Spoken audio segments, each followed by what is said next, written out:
Wacan wanaagsan daawadayaal idilkiinba meel kastoo aad joogtaan waa mar kale iyo barnaamijkeena xogta dunida oo aynu daaha kaga rogi doonno wararkii ugu dambeeyay dagaalada qaraar ee ka soconaya wadanka Ukraine.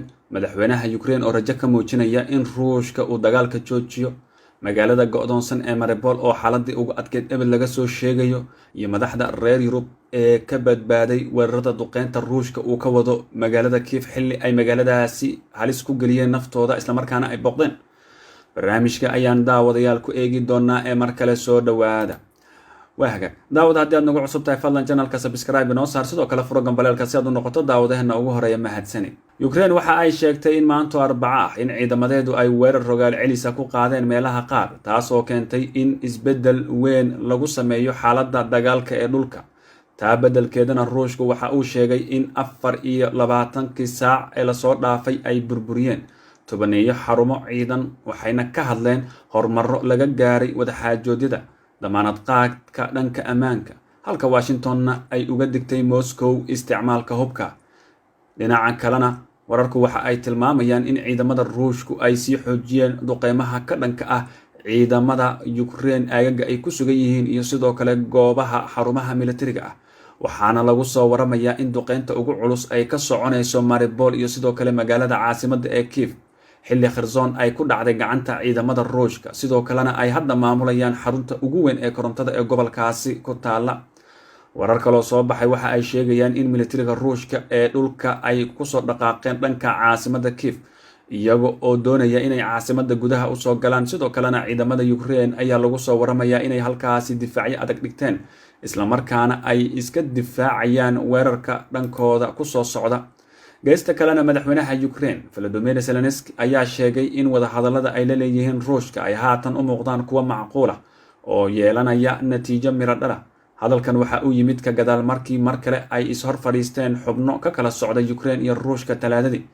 muuqaal la baahiyey habeenkii xalay ahaa ayuu ku sheegay Zelensky in ay soo baxayaan mowqifyada wadaxaajoodyada iyada oo ay jirto ifafaalo wanaagsan. hase yeeshee wuxuu intaasi ku daray weli in loo baahan yahay waqti dheeraad ah oo ay go'aanada ku noqon karaan danta Ukraine. wadahadallada u dhexeeya Ruushka iyo Ukraine ayaa lagu wadaa in xilli dambe oo maanta ay sii socdaan. madaxweyne Zelensky ayaa sidoo kale khudbad u jeedin doona Koongareeska Mareykanka maanta. geesta kalena Ukraine ayaa ammaantay geesinimada 3 hogaamiye oo Yurub ah oo safar dheer oo halis ah ku galay tareen kaas oo ka yimid Poland ilaa Kiev, iyagoo muujinaya taageerada ay u hayaan Ukraine iyadoo magaalada ay ka socdaan duqeymaha Ruushka. ra'iisul wasaarayaasha Poland, Slovenia iyo sidoo kale Czech Republic ayaa la kulmay madaxweynaha Ukraine Zelensky fiidnimadii Talaadada iyada oo bandow uu ka bilowday Kiev. kadib hogaamiyaha Czech ayaa u sheegay dadka reer Ukraine in aysan kaligood ahayn. kooxdan ayaa ah madaxdii ugu horeysay ee reer galbeed ah oo booqday Ukraine tan iyo markii uu Ruushka duulaan soo qaaday. Peter Bell ayaa bartiisa Twitterka ku soo qoray, waan ku faraxsanahay sida geesinimada leh ee aad u dagaalamaysaan. waan ognahay inaad sidoo kale naftayada u dagaalamaysaan. ma tihidin kaligiin, dalkeenna ayaa idin garab taagan. sidoo kale Matthews oo u dhashay Poland ayaa sheegay in Yurub aysan sidan sii ahaan doonin haddii ay lumiso Ukraine. booqashadiinu waxay muujinaysaa taageerada weyn ee aad u haysaan Ukraine. madaxweynaha Ukraine ayaa sidaas u sheegay madaxda dalkiisa kusoo booqatay. ra'iisul wasaaraha Ukraine Denis ayaa bartiisa Twitterka waxa uu ku soo qoray in laga wada hadlay cunaqabateynta waxyeelada leh ee ka dhanka ah Ruushka oo ay ku jirto in Ruushka loo aqoonsado inuu yahay taageeraha argagixisada. intii wadahadalka u socdeen mas'uuliyiintan waxaa guud ahaan Kiev laga maqlayay qaraxyo waaweyn oo ka dhacayay cirifka galbeed ee caasimadda.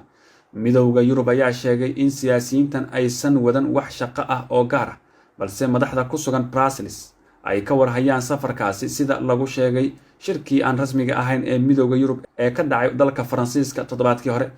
wasiir ku-xigeenka arrimaha dibadda Poland ayaa qirtay in safarka uu ahaa mid halis ah, balse waxa uu sheegay in safarkaasi uu bogaadin mudan yahay, wuxuuna tilmaamay in Ruushku ay ku wargeliyeen in booqashadu ay dhacayso. hogaamiyaasha ayaa go'aansaday in ay ku safraan tareen sababtoo ah duulista diyaarad military oo Polish ayaa Ruushka u arki karay mid daandaansi ah oo halis ah. madaxweynaha Ukraine ayaa marar badan ugu baaqay NATO in hawada dalkiisa lagu soo rogo aag ka caagan duulimaadyada, balse NATO ayaa diiday. Zelensky ayaa sheegay in dadka Ukraine ay hadda fahmeen in aysan ku biiri karin NATO. waxaan maqalnay muddo sanado ah in albaabadu furnaayeen, laakiin waxaan kaloo maqalnay in aan ku biiri karin. waa run oo waa in la aqoonsadaa. waxaan ku faraxsanahay in dadkeenu ay bilaabeen inay fahmaan arrintan oo ay ku tiirsanaadaan naftooda iyo sidoo kale bahwadaagteenna gacanta ina siisa. dhinaca kalena boqolaal qof ayaa isku ciriirinaya qaybta hoose ee dhisme weyn oo dadweyne oo ku yaala magaalada go'doonsan ee Mariupol ee dalka Ukraine, balse waxaa gabaabsi ah cuntadii, iyadoo qaar badan oo ka mid ahna sidoo kale ay u baahan yihiin gargaar degdeg oo caafimaad. qaar ka mid a dadka waxaa jeexjeexmay jirkooda, ayay tiri Anastasia oo ah 39 jir macallimada oo ka soo carartay magaalada bilowgii dagaalka, laakiin weli la xiriirtay saaxiibadeeda halkaasi. arrimuhu aad ayay halis u yihiin. magaalada waxaa ku hareeraysan ciidamada Ruushka, waxaana weli socda duqeymo joogto ah, iyada oo ku dhowaad 400,000 oo qof ay weli ku go'doonsan yihiin biyo la'aan, waxaana si degdeg ah u dhammaaday sahaydii iyo raashinkii.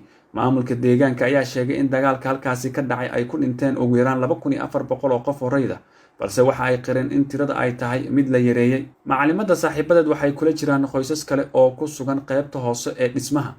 dhammaantood waxa ay ka tageen guryihii ay ku sugnaayeen. maalintooda inteeda badan waxay ku dhammaataa inay ku dhuntaan dhulka hoostiisa. waqti ka waqti waxa ay koraan qaybta sare ee dhismaha si ay u helaan iftiinka qoraxda, laakiin marar dhif ah ayay dibadda u baxaan. xaaladda ayaa la sheegayaa inay si degdeg ah uga sii dartay maadaama dadka markii hore ay ahaayeen dad xaaladooduba ay aad u sii liidatay. dowladda Ruushka ayaa marar badan waxaa isku dayday dadkaasi in loo furo wadooyin, hase ahaatee waxaa iska diiday dowladda Ukraine, gaar ahaan maamulka halkaasi ku sugan iyo ciidamada, taas oo muujinaysa in magaalada Mariupol ay la mid noqon doonto magaalooyinka Suuriya ee la burburiyey sida hadda burburka uu ugu socdo. ilaa iyo haddana ma jirto wax tanaasul ah oo ay muujinayaan militariga waddanka Ukraine oo ku saabsan in dadkaasi loo naxo, ugu yaraanna la faarujiyo magaalada.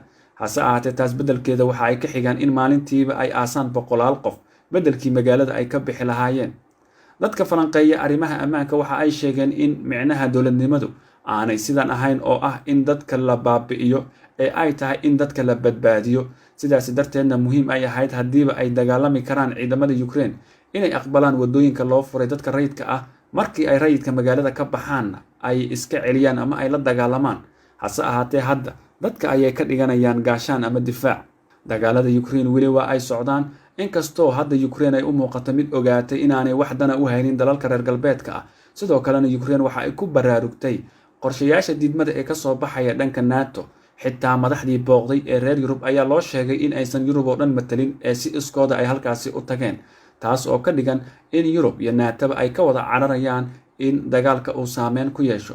hase ahaatee Ruushku hadda waxa uu fahamsan yahay Ukraine markan inay isdhiibi karto oo ay diyaar u tahay wax walba oo la faro in ay qaadanayso. laakiin qodobada adag ayaa ah in qaar ka mid a gobolada waddanka Ukraine ay dowladda Ukraine ka tanaasusho, taas oo sumcad xumo iyo sidoo kale sharaf dil dalka oo idilku ah.